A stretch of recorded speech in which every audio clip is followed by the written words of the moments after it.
Le Grand Matin Sud Radio, 7h, 8h30, Patrick Roger. C'est à la une, 7h12, le 80e anniversaire du débarquement. Témoignage exceptionnel ce matin avec nous sur Sud Radio, un vétéran français, Jean Turcot, 106 ans.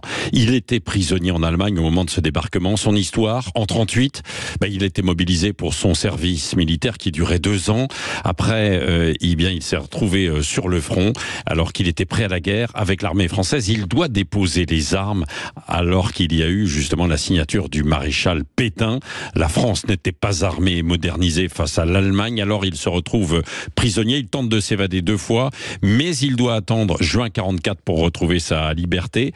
Ça va être la première fois aujourd'hui que la France va lui rendre hommage, car jusque-là, l'État préférait mettre en avant les résistants, quitte à écarter de nos mémoires les soldats français, alors que 70 000 sont morts tout de même avant l'armistice. Jean Turcot, bonjour. Est-ce que vous avez l'impression que les soldats français ont été victimes d'une forme de mépris durant ces années ? J'en suis persuadé. Parce que on a parlé des résistants, on a parlé des gens qui avaient rejoint De Gaulle, mais maintenant, on commence seulement, quelques jeunes historiens commencent seulement à parler de l'armée française. Ouais. Alors, pratiquement, on était les pestiférés. On était les gens qui avaient fait perdre la France. On avait tous les défauts. Quand on dit que dès qu'on voyait un Allemand, les Français levaient les bras au ciel, il y a eu quand même 70 000 morts. Oui. Hein? Ouais. Ça prouve qu'ils se sont battus. Ouais. Mais quand vous avez une épée en bois, ouais, et que l'adversaire il a un sabre en acier, c'est très difficile. Hein. Oui. Alors que vous vous étiez battu et que vous étiez là entre 38 et 40 et qu'ensuite vous avez été donné aux Allemands, donné aux Allemands. Ça c'est important évidemment après la signature par le maréchal Pétain, Jean Turcot. Hein. On nous a envoyés dans les Vosges. On reçoit l'ordre de descendre déposer les armes à Saint-Dié par le maréchal Pétain. On descend à Saint-Dié, on dépose les armes. Et à ce moment-là, les Allemands nous disent « Ah non, vous ne rentrez pas chez vous. Dans les accords d'armistice, le maréchal Pétain vous a donné comme prisonnier de guerre, pas le maréchal Pétain. » Et vous, est-ce que quand vous étiez prisonnier, est-ce que vous aviez toujours quand même cet espoir, cette flamme d'être libéré un jour ? Est-ce que vous aviez des informations sur ce qui se passait ? Oui, parce que vous aviez tous les médecins, les pharmaciens, les alsaciens avaient été mobilisés dans l'armée allemande, ce qu'ils ont appelé d'ailleurs les malgré nous. Oui. Et donc, ils faisaient ça très en catimini parce que c'était dangereux pour eux. Ouais. On était au courant par les Alsaciens qui étaient devenus, comme ils avaient dit, malgré nous, les malgré nous, officiers allemands. Et comment vous avez vécu de loin, forcément, le débarquement des Américains ? Oui.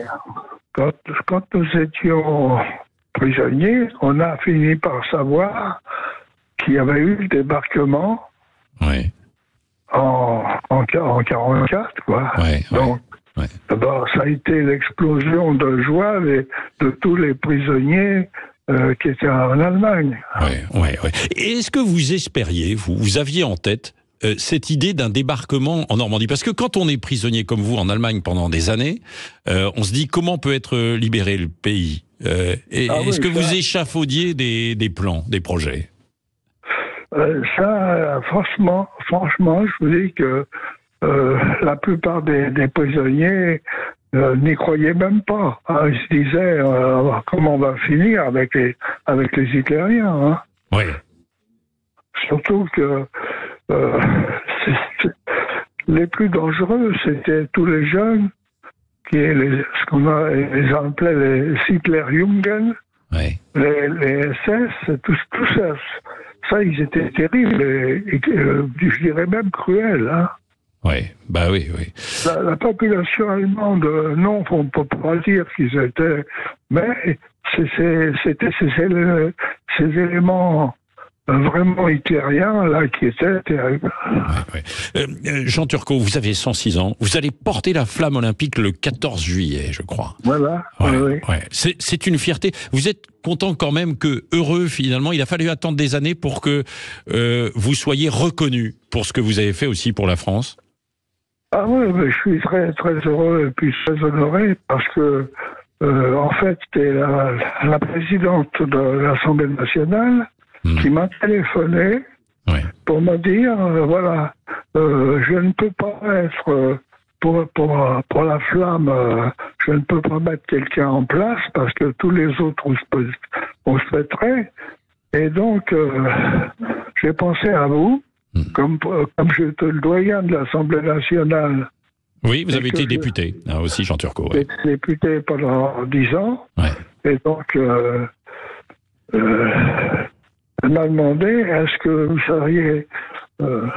vous accepteriez de porter la flamme? Je lui ai dit, d'accord. Il se trouve d'ailleurs que nous avons fait déjà une reconstitution. Et que c'est pas la flamme parce qu'on peut pas avoir la flamme à l'intérieur. C'est la fameuse bouée qui a porté la flamme. Donc on a fait une reconstitution. Ça s'est à peu près bien passé. Et j'espère que le 14 juillet, les gens pourront apprécier. Et j'ai été très très fier, surtout que la présidente était très contente. C'est l'occasion de vous saluer et de saluer à travers vous tous les soldats français qui à l'époque donc ont été mobilisés, et ça on ne le dit pas effectivement beaucoup. Merci beaucoup Jean Turcot. Le plaisir a été pour moi. Voilà, merci donc. Et justement, je remercie au passage l'association Veterans Memories et Florent Pana qui ont permis cet échange. Jean Turcot, vous pouvez le retrouver bien sûr sur notre site internet, et vous pourrez le retrouver plus en longueur parce que on a fait une interview beaucoup plus longue. Évidemment, c'était en différé parce qu'on l'a enregistré hier après-midi, Jean Turcot. Et il est 7h20.